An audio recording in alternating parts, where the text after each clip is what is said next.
Sir नाव बोला तुमचं. धीरज कुमार मोरे.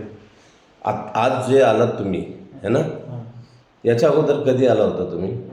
2 महिन्याआधी आलो होते. कशासाठी आला होता सर? वडिलांना रेक्टम कॅन्सर झालेला आहे. हां, रेक्टम कॅन्सर. कोणत्या स्टेजचा होतं काय सांगू शकाल? तो 2nd स्टेजचा होता. अच्छा, मग आमच्याकडे येण्याच्या अगोदर वडिलांवर तुम्ही काय काय इलाज केला? आणि वडिलांना डॉक्टर वगैरे दाखवले, पण एवढा काही फरक पडत नव्हता मेडिसिनने. हां, पण केमो द्यायला नाही सांगितलं होतं, कारण वय जास्त होतं वडिलांचं. अच्छा, मग मित्राच्या सल्ल्यानुसार मी तुमच्याकडे आलो. ठीक आहे. जेव्हा तुम्ही आला तेव्हा वडिलांना काय काय त्रास होत होता सर? संडासाद्वारे रक्त पडत होतं. अच्छा, जेवण वगैरे जात नव्हतं. वजन तर म्हणजे 12 किलो वजन कमी झालं होतं 1.5 महिन्यात. अच्छा, आणि झोप वगैरे लागत नव्हती. ठीक. मग तुम्ही इथं आला इगतपुरीला.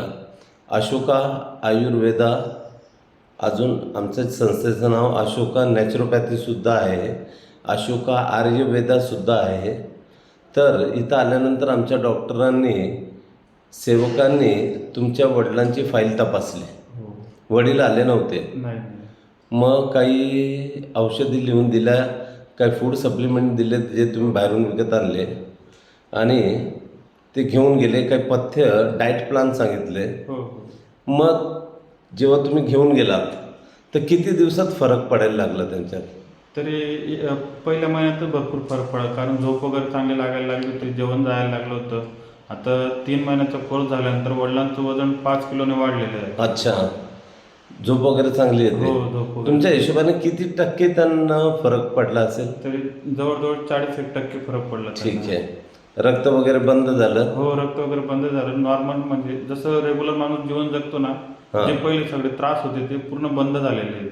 अच्छा, त्रास 100% 100% त्रास कमी झालेला आहे आता. Okay okay okay. तुम्ही समाधानी आहात? भरपूर. जे आपले भारतीय लोक आहे, ज्यांना असं कॅन्सरपासून त्रास होतोय वगैरे, त्यांना तुम्ही अशोका आयुर्वेदाबद्दल, इगतपुरी जिल्हा नाशिक महाराष्ट्र, याबद्दल काय निरोप द्याल?